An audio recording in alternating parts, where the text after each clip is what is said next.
Hello friends, आज की इस वीडियो में मैं may might can could in 4 models का प्रयोग करना हम सीखेंगे। तो इससे पहले कि हम मे माइट और कैन कुड का यूज सीखें, तो सबसे पहले आपको पता होना चाहिए कि मॉडल्स क्या होते हैं। मॉडल्स एक्चुअली हेल्पिंग वर्ब्स होती हैं, ऑक्सिलरीज वर्ब्स होती हैं, जो क्या एक्सप्रेस करती हैं। Modals permission, possibility, suggestions, compulsion, ability, request, इन सारी चीजों को एक्सप्रेस करती हैं। और आपको एक चीज ध्यान रखनी है कि जो मॉडल्स होती हैं उनके साथ हमेशा first form of verb use होती है। ये आपको माइंड में रखना है, यहाँ आपने गलती नहीं करनी। और in English there are 13 modals, 13 modals होते हैं। लेकिन आज की इस वीडियो में हम 4 ही मॉडल्स के यूज को डिस्कस करेंगे कि कहाँ पर हमें मे, माइट, कैन और कुड यूज करना है, हम यही सीखेंगे। अब मैं आपको कुछ एग्जाम्पल देता हूं जिसमें हम इनके डिफरेंट फंक्शंस को सीखेंगे। मे आई कम इन सर, इसमें हम मे का यूज कर रहे हैं। मे एक मॉडल है और ये इस मॉडल जो मे है वो क्या बता रहा है, परमिशन बता रहा है। हम परमिशन ले रहे हैं अपने टीचर से, मे आई कम इन सर। सो यहाँ पर जो मे है वो परमिशन दिखा रहा है और मे के साथ देखो क्या ये कम वर्ब की फर्स्ट फॉर्म आई है। तो ये आपको ध्यान रखना है कि मॉडल के साथ हमेशा वर्ब की फर्स्ट फॉर्म लगती है। Second sentence is you should work hard. तो शुड एक और मॉडल है। शुड किसको दर्शा रहा है, यहाँ अगर हम इस सेंटेंस को देखते हैं तो यहाँ शुड किसको दर्शा रहा है, सजेशंस को, सलाह को, एडवाइस दिखा रहा है कि हम किसी को एडवाइस दे रहे हैं कि तुम्हें कड़ी मेहनत करनी चाहिए। तो ये मॉडल्स होते हैं जो क्या बताते हैं, permission, possibility, suggestion, compulsion, ability, request, desire, different हमारे फंक्शंस परफॉर्म करते हैं। तो सबसे पहले हम चलते हैं मे। अब मे को हिंदी में कहते हैं सकना या सकता, जिसको हिंदी में कहते हैं।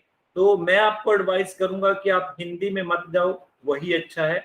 आप इनके यूजेस आपको पता होना चाहिए कि मे का यूज कहाँ होता है, क्योंकि जब भी आप हिंदी में जाओगे तो इंग्लिश बोलने में बड़ी प्रॉब्लम होगी। तो पहला रूल क्या है कि मे का हम प्रयोग किस लिए करते हैं, for blessings and curses. Blessings का मतलब होता है गुड विशेस और कर्सेस का मतलब होता है बैड विशेस। तो किसी को भी अच्छी शुभकामनाएं या बुरी जब विशेष देने के लिए हम मे का यूज करते हैं। आपको पता है कि जब किसी का बर्थडे होता है तो हम उसको विश करते हैं, ठीक है ना। हम हमेशा आपने ये सेंटेंस यूज करते हो, मे गॉड ब्लेस यू। तो मे गॉड ब्लेस यू में आप उसको ब्लेसिंग दे रहे हो, इसलिए जो सेंटेंस है वो किससे शुरू हो रहा है, मे से। हम क्या यूज कर रहे हैं, मे। तो आज के बाद आप किसी को भी अगर गुड विशेष देना चाहते हो, आप किसी को ब्लेसिंग देना चाहते हो, तो आप सेंटेंस मे से बनाइए, आपको हिंदी याद करने की जरूरत नहीं है।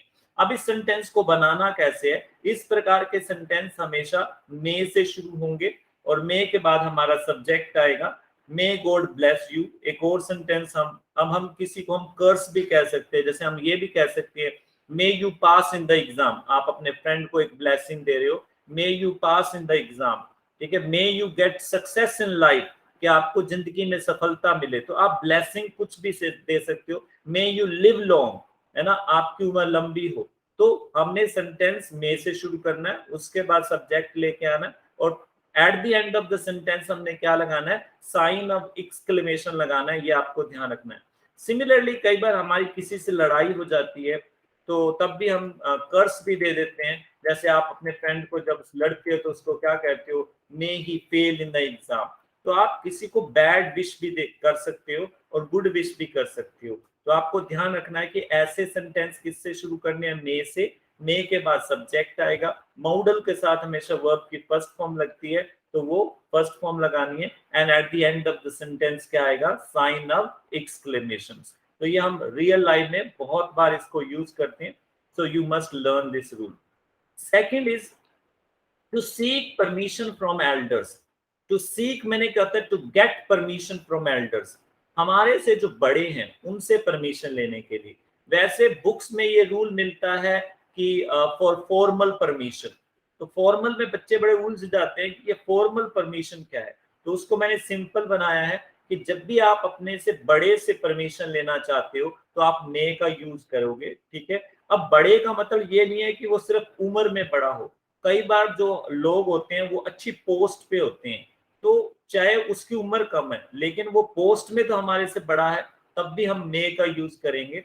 और अगर आप याद करना चाहो तो फॉर फॉर्मल परमिशन आप कर सकते हो, लेकिन ये आपको इजी रहेगा कि अपने से बड़े से परमिशन लेनी है तो आप मे का यूज करोगे। ठीक है, जैसे आप जब भी क्लास में एंटर करते हो तो टीचर से हमेशा आप मे यूज करते हो ना, मे आई कम इन सर, क्योंकि टीचर आपसे एज में बड़ा है, वो फॉर्मल परमिशन है। ऐसे आप सर का लेक्चर अटेंड करना चाहते हो तो आप क्या कहते हो, may I attend your lecture sir. ठीक है, और जैसे आप पापा से परमिशन मांग रहे हो कि मैं टीवी देख सकता हूँ तो आप क्या कहोगे, मे आई वॉच टीवी। आप पापा को मोबाइल लेना चाहते हो तो क्या कहोगे, may I operate your mobile father. Clear? तो ये ध्यान रखना, जब भी आप अपने से बड़े से परमिशन लेते हो तो मे यूज करना है। तो this is the second rule, तो ये आपको ध्यान रखना है। Come to the third rule. Third rule is for probability, और इसे हम फॉर पॉसिबिलिटी भी कहते हैं, हिंदी में इसे संभावना कहते हैं। संभावना के लिए मे यूज होता है। संभावना का मतलब क्या होता है कि काम हो भी सकता है और नहीं भी, तभी तो उसको संभावना कहा गया।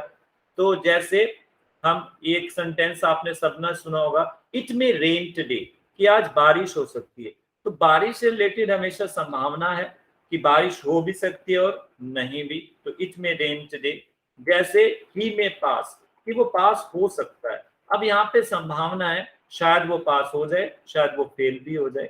तो जब भी आपने प्रोबेबिलिटी शो करनी होती है, पॉसिबिलिटी शो करनी होती है, तो आप मे यूज करते हो। जैसे डेली लाइफ में जैसे आपसे कोई पूछता है कि क्या वो पास हो सकता है, आप क्या कहते हो, मे बी। आपका जवाब आता है मे बी। मे बी मैंने क्या होता है, शायद, मीन्स संभावना दिखा रहे हो कि शायद। ठीक है, तो दैट्स पॉसिबिलिटी। जब भी आपने संभावना दिखानी है, मे का यूज कीजिए। फोर्थ रूल है टू एक्सप्रेस पर्पस, उद्देश्य दिखाने के लिए। अब हम कोई काम करते हैं तो उसके पीछे कोई ना कोई पर्पस होता है। तो जब आप पर्पस दिखाना चाहते हो तो मे यूज करते हैं। अब ऐसा सेंटेंस क्या होगा, इस प्रकार के सेंटेंस में आपको सो दैट से पहले प्रेजेंट इंडेफिनिट टेंस मिलेगा।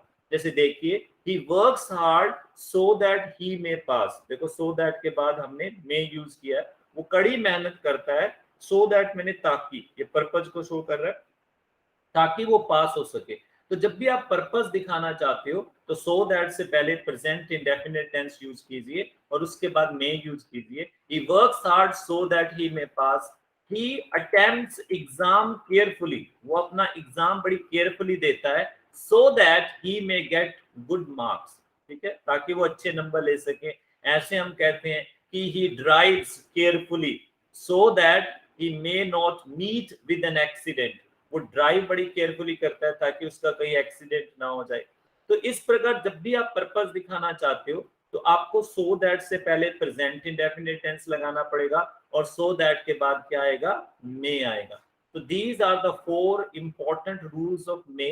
मे के बहुत सारे रूल हैं, चाहता तो मैं यहाँ पर 5-6 और रूल भी डिस्कस कर सकता था, लेकिन मैंने आपके साथ मोस्ट इंपॉर्टेंट रूल यूज किए हैं मे के, जो हम रियल लाइफ में यूज करते हैं। तो आप इसकी सहायता से बड़े इजीली आप ब्लेसिंग दे सकते हो किसी को, बड़े से परमिशन ले सकते हो, संभावना दिखा सकते हो, अपना पर्पस बता सकते हो। तो ये ध्यान रखना आपने, दैट्स रियली वेरी इंपॉर्टेंट। अब हम कहेंगे माइट। नॉर्मली बच्चे क्या समझते हैं कि माइट जो होता है ना वो मे का पास्ट होता है। ठीक है, माइट हमेशा मे का पास्ट नहीं होता।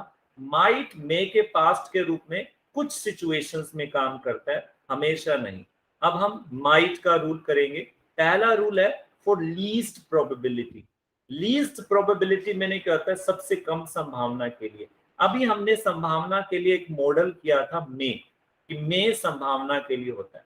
लेकिन जब संभावना बिल्कुल कम हो तो आप क्या करोगे, माइट यूज करोगे। जैसे आपको अपने फ्रेंड का पता है कि वो आपका फ्रेंड बिल्कुल भी नहीं पढ़ता और उसके फादर आपसे पूछते हैं कि क्या ये पास हो जाएगा, तो आप क्या कहते हो कि माइट बी। आप कहते हो माइट बी, क्योंकि आपको पता है कि पढ़ता बिल्कुल नहीं है, तो संभावना बिल्कुल कम है। जब भी आपने बिल्कुल कम संभावना दिखानी हो किसी काम की तो आप माइट यूज करोगे। जैसे मैंने यहाँ पर एक एग्जांपल दिया है, इट इज क्लियर स्काई, कि आसमान बिल्कुल साफ है। तो अगर आसमान बिल्कुल साफ है तो बारिश होने की संभावना बिल्कुल कम होती है। तो हमने क्या यूज किया, इट माइट रेन, कि बारिश हो सकती है। तो यहाँ संभावना बिल्कुल कम है क्योंकि आसमान साफ है। तो इसी प्रकार जैसे he has not studied, he has not worked hard, उसने कड़ी मेहनत नहीं की है, तो हमने फिर कब सबसे कम संभावना दिखाई, he might pass in the exam, कि वो एग्जाम में पास हो सकता है। तो इसी प्रकार रियल लाइफ में जब भी आपने सबसे कम संभावना दिखानी हो तो आप माइट का प्रयोग करोगे। दूसरा क्या है जी, for seeking permission with hesitation. अभी हमने एक रूल डिस्कस किया था कि परमिशन लेने के लिए हम मे का यूज करते हैं। मे का यूज कब करते हैं, जब हमने परमिशन हमारे से बड़ों से लेनी हो, है ना, जब हमने फॉर्मल परमिशन लेनी हो। लेकिन जब आपको परमिशन लेते हुए हिचकिचाहट हो रही है, हेजिटेशन हो रही है, आप हेजिटेट महसूस कर रहे हो, तो आप माइट यूज करोगे। और माइट का यूज करने का बड़ा अच्छा इसका एक यूज होता है कि जब भी हम माइट यूज करते हैं तो हमें नॉर्मली वो चीज मिल जाती है, हमें परमिशन मिल जाती है, क्योंकि सामने वाले व्यक्ति को पता चल जाता है कि ये बहुत हेजिटेशन के साथ कोई चीज मांग रहे हैं।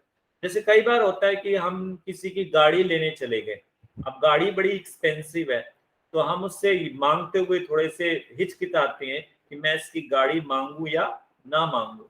तो जब भी आपको हेजिटेशन हो रही है परमिशन लेने की, तो आप क्या यूज करोगे, मे यूज करोगे। जैसे देखिए, might I use your car, मैं आपकी गाड़ी यूज कर सकता हूं। यहां आपको एल्डर्स नहीं देखना, चाहे व्यक्ति आपसे छोटा हो, चाहे आपकी हम उम्र का हो, चाहे आपसे बड़ा हो, जिससे भी कुछ मांगते हुए आपको हेजिटेशन हो रही है, हिचकिचाहट हो रही है, आप माइट यूज करोगे, might I use your car. इसी प्रकार आपने किसी का नेकलेस लेना है, तो नेकलेस लेते हुए आप बहुत सोचते हो, तो आप क्या कहोगे, might I wear your necklace. मैं बार बार आपको आप दूसरी बार रिपीट कर रहा हूं, यहाँ पर ये नहीं देखना कि हम परमिशन बड़े से ले रहे हैं, छोटे से ले रहे हैं, या सेम एज से ले रहे हैं। सीधा सा रूल है, जब भी आपको परमिशन लेते हुए हेजिटेशन महसूस होती है तो हम क्या यूज करते हैं, माइट यूज करते हैं। You must remember that one, ठीक है। Next is might. नेक्स्ट हमारा क्या है, माइट है। तो माइट का जो हमारे जो यूज चल रहा है, थर्ड जो यूज है वो that is to express purpose with past tense. अभी हमने क्या डिस्कस किया था कि जो मे का प्रयोग होता है वो पर्पस दिखाने के लिए प्रयोग होता है, और माइट का प्रयोग भी किस लिए होता है, पर्पस दिखाने के लिए होता है। लेकिन मैंने अभी आपको क्या बताया था, मे जब यूज होता है तो उससे पहले प्रेजेंट इंडेफिनिट टेंस लगता है, और माइट जब यूज होगा तो उससे पहले पास्ट इंडेफिनिट टेंस लगेगा। वही सो दैट है। मैंने मे वाले में क्या एग्जांपल दिया था, ही वर्क्स हार्ड, कि वो कड़ी मेहनत करता है, ठीक है, ताकि वो पास हो सके। तो यहां हमने क्या कहा, he worked hard, हमने सेकंड फॉर्म लगाई, उसने कड़ी मेहनत की, so that he may pass, ताकि वो क्या हो सके भाई, पास हो सके। तो देखो so that से पहले हमने कौन सा टेंस यूज किया, पास्ट टेंस यूज किया, हमने सेकंड फॉर्म यूज की, तो हमने so that के बाद क्या यूज किया, माइट यूज किया। तो माइट का प्रयोग मे के पास्ट के रूप में भी होता है। कब होता है, नरेशन में। जब हम डायरेक्ट से इनडायरेक्ट बनाते हैं तो हम माइट का प्रयोग कहते हैं, ठीक है ना, तो भी हम करते हैं। जैसे he attempted exam carefully so that he might get good marks, उसमें हमने क्या किया था, he attempts, present indefinite tense use किया था। प्रेजेंट इंडेफिनिट में सिंगुलर के साथ, वर्ब की पहली फॉर्म के साथ एसोरियस लगता है, वो हमने यूज किया था। यहाँ हमने पास्ट टेंस यूज किया। ही अटेम्प्टेड एग्जाम केयरफुली, उसने एग्जाम बड़ी केयरफुली किया, सो that he might get good marks, ताकि उसे अच्छे नंबर मिल सके। क्योंकि सो दैट से पहले पास्ट टेंस है, तो सो दैट के बाद हमने क्या यूज किया है, माइट यूज किया है। तो मेरे आई होप कि आपको माइट का यूज करना भी आ गया होगा। हिंदी के चक्कर में मत पड़ना, जब तक हिंदी के चक्कर में रहोगे इंग्लिश नहीं आएगी। आपको ये रूल्स पता होने चाहिए और आप इंग्लिश फ्लुएंटली बोल सकते हो। अब हम करेंगे कैन। कैन का पहला यूज क्या होता है, for present physical and mental ability. आपकी वर्तमान की शारीरिक और मानसिक योग्यता दिखाने के लिए हम कैन लगाते हैं। शारीरिक योग्यता से क्या अभिप्राय है? शारीरिक योग्यता से अभिप्राय है वो काम जो हम अपनी बॉडी से कर सकते हैं। मेंटल एबिलिटी से क्या अभिप्राय है? वो काम जो अपने माइंड से कर सकते हैं। मैं आपको एग्जांपल देता हूं। For example, he can swim in the river. अब ये उसकी फिजिकल एबिलिटी है कि वो क्या जी नदी में तैर सकता है। Now she can solve this sum. वो इस सम को सोल्व कर सकती है, ये उसकी मेंटल एबिलिटी है। ऐसे आप रियल लाइफ में जो काम कर सकते हो, जिसकी आपकी एबिलिटी है, आप कैन से कर सकते हो। आप कह सकते हो I can fly A kite. अगर आपको पतंग उड़ाना आता है तो आप कह सकते हो I can fly A kite. अगर आपको इंग्लिश बोलनी आती है तो आप कह सकते हो I can speak in English. अगर आपको गाड़ी चलानी आती है तो आप कह सकते हो I can drive A car. ये आपकी योग्यता है। तो जब भी आप अपनी फिजिकल और मेंटल एबिलिटी बताना चाहते हो तो प्रेजेंट, प्रेजेंट मैंने वर्तमान की हमने बतानी है तो कैन यूज करेंगे। सिमिलरली दूसरा रूल है for present physical and mental disability. अब जो काम हम वर्तमान में नहीं कर सकते, जो कर सकते हैं वो तो हम कैन लगाएंगे। I can drive A car, I can speak in English, I can fly A kite. और जो काम हम नहीं कर सकते शरीर से और दिमाग से, उसके लिए हम क्या लगाएंगे? कांट लगाएंगे। ये ध्यान रखना, कांट इकट्ठा आता है। फॉर एग्जाम्पल, हम आसमान में नहीं उड़ सकते, ये हमारी डिसेबिलिटी है, तो हम क्या कहेंगे? He can't fly in the sky. वो आसमान में नहीं उड़ सकता, तो ये उसकी डिसेबिलिटी है। He can't defeat lion. वो शेर को नहीं हरा सकता, तो ये उसकी डिसेबिलिटी है। जैसे आप कह सकते हो कि I can't drive A car. अगर आपको गाड़ी नहीं चलानी आती तो आप क्या कहोगे? I can't drive A car, मैं गाड़ी नहीं चला सकता। I can't fly A kite. अगर आपको पतंग नहीं उड़ानी आती तो आप क्या कहोगे? I can't fly A kite. तो प्रेजेंट कैन सबसे ज्यादा यूज होता है हमारी रियल लाइफ में, क्योंकि हम रियल लाइफ में बहुत सारे ऐसे सेंटेंसेस बोलते हैं जिसमें हम अपनी फिजिकल और मेंटल एबिलिटी की बात करते हैं। तो ये ध्यान रखिए, देखो हम सब मॉडल के साथ वर्ब की फर्स्ट फॉर्म लगा रहे हैं, तो ये आपको ध्यान रखना है। नेक्स्ट रूल है कैन का, for seeking and giving permission from to same age and younger ones. अब परमिशन लेने के लिए हमने दो मॉडल ऑलरेडी हम डिस्कस कर चुके हैं, मे, माइट, और ये तीसरा आ गया कैन। मे तो क्या होता है? अपने से बड़ों से अनुमति लेने के लिए, फॉर्मल रिक्वेस्ट के लिए। माइट कब लगता है? चाहे बड़ा हो, चाहे छोटा हो, चाहे सेम उम्र का हो, जब भी आपको हेजिटेशन होती है परमिशन लेने में तो आप माइट लगाते हो।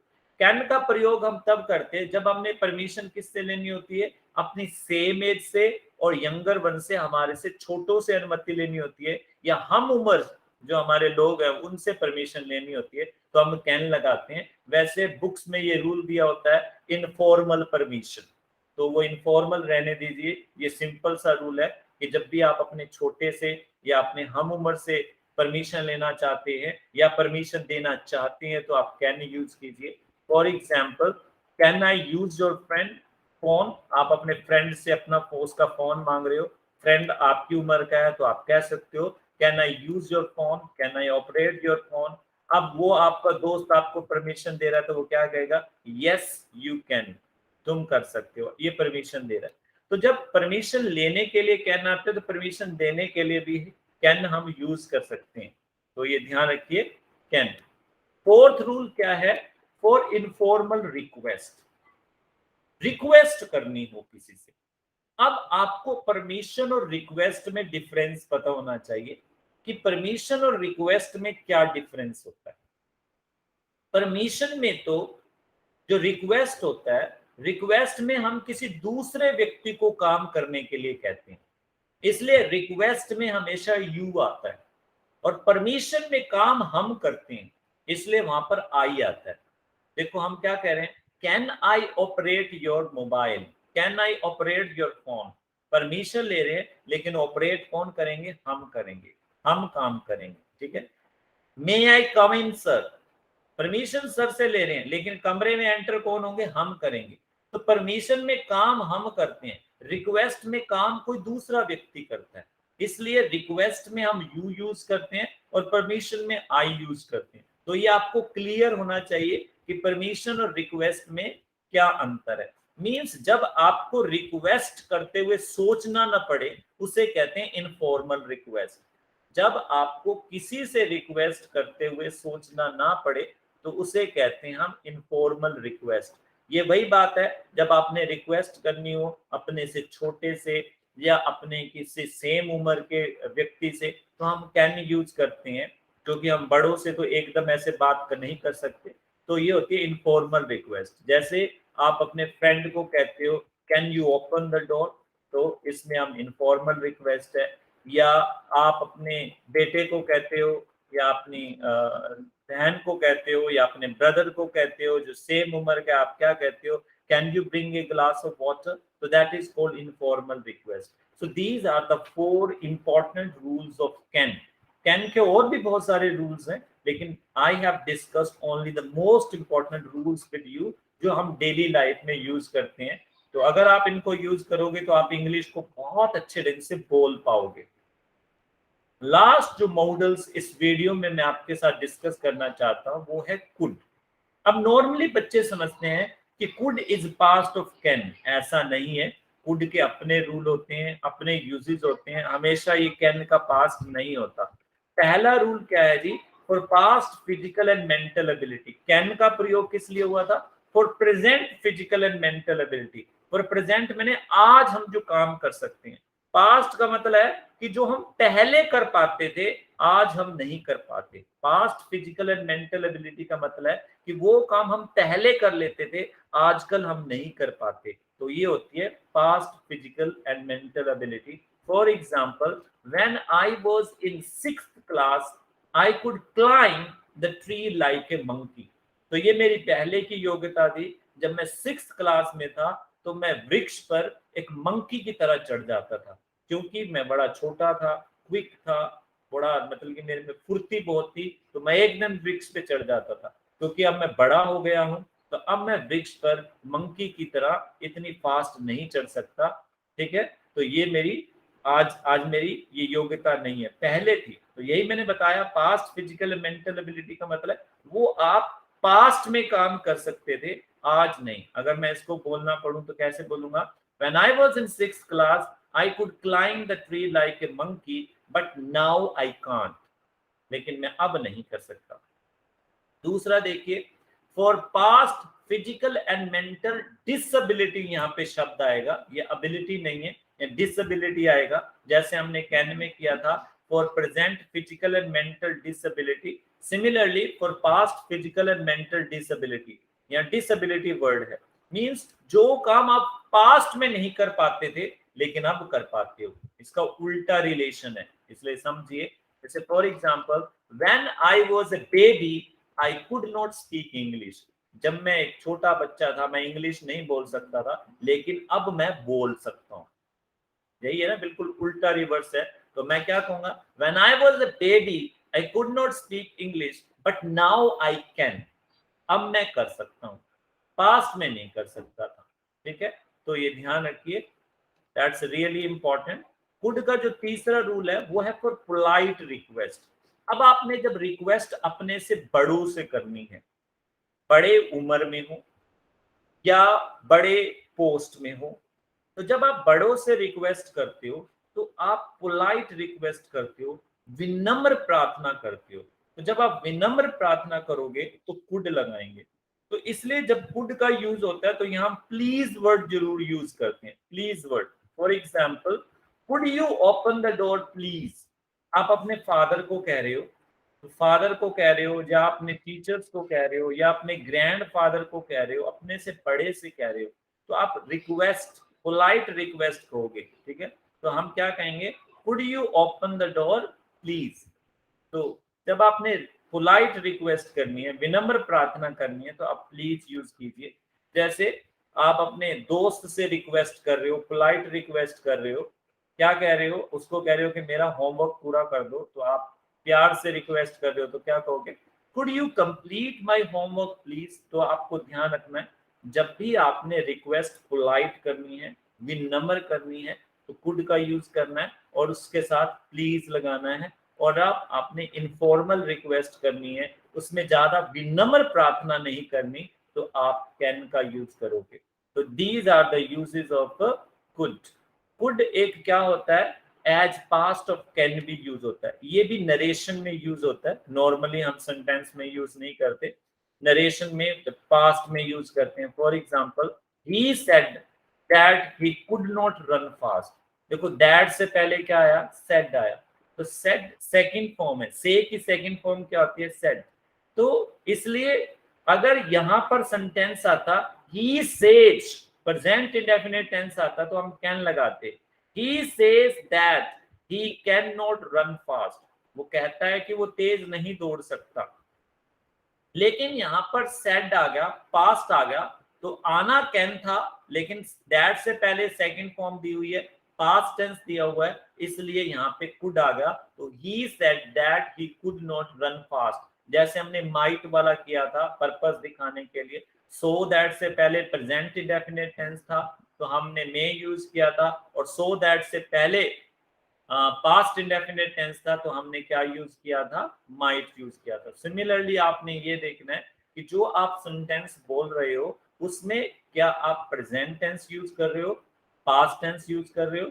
अगर आप प्रेजेंट या फ्यूचर टेंस यूज करते हो तो कैन लगेगा, अगर आप पास्ट टेंस यूज करते हो तो कुड लगेगा। So I hope that you are able to understand this topic. Just take one more example. She said that she could not learn the question. फिर that से पहले past tense दिया हुआ said, तो हमने could use किया। उसने कहा कि वो क्वेश्चन याद नहीं कर सकती। अगर यहाँ पे होता she says that, says होता तो फिर यहाँ पर can होता, she says that she cannot learn the question. So I hope that you are able to understand the use of may, might, can, could आपको प्रयोग करना आ गया होगा। लास्ट टाइम आपको कह रहा हूं, ट्रांसलेशन के चक्कर में मत पड़िए, आप कभी भी इंग्लिश में फ्लुएंट नहीं हो पाओगे। इन रूल्स को ध्यान रखिए और इन रूल्स को अपनी रियल लाइफ में अप्लाई कीजिए, अपने आप इंग्लिश के सेंटेंसेस बनेंगे, आपको ट्रांसलेट करने की जरूरत नहीं पड़ेगी। तो अगर आपको ये वीडियो देखने के बाद लगता है कि हमने कुछ सीखा है, so don't forget to share this video with your friends because they must be benefited, उनको भी benefit होना चाहिए। And don't forget to subscribe my channel, and I have my own link of that app I will give in the description box। description box में आपको मेरी app Oxbridge English का link भी मिल जाएगा। तो अगर आप लिटरेचर से रिलेटेड, लिंग्विस्टिक्स से रिलेटेड आप बहुत सारी वीडियोस देखना चाहते हो तो आप मेरी ऐप को डाउनलोड कीजिए, और वहां पर आपको स्टोर ऑप्शन में आपको बहुत सारी वीडियोस मिलेंगी, लिटरेचर की, लिंग्विस्टिक्स की, लिटरेरी टर्म्स की। ठीक है, and thanks for watching the video.